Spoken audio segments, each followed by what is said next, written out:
देखिए कितना ये नींबू फूला हुआ है। ये नींबू ज़मीन में लगा हुआ है। बहुत सुंदर पेड़ है, बहुत अच्छा पेड़ है। ये देखिए इसमें फूल ही फूल देखिए दिखाई पड़ेंगे आपको हर जगह।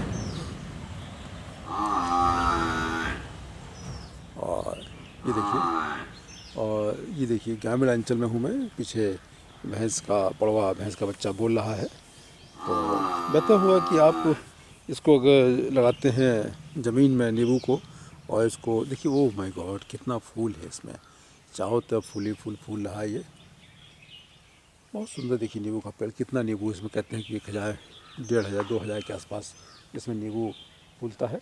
बहुत ही सुंदर पेड़, बहुत ही बढ़िया।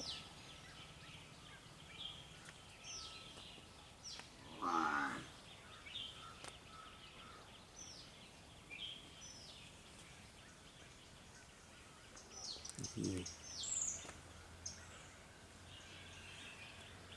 तो आप भी अपने यहाँ अगर जगह हो ज़मीन में तो नींबू का पेड़ अवश्य लगाएं। अगर ज़मीन में जगह ना हो तो गमले में लगाएं। ये कितना ही खिल रहा है ये।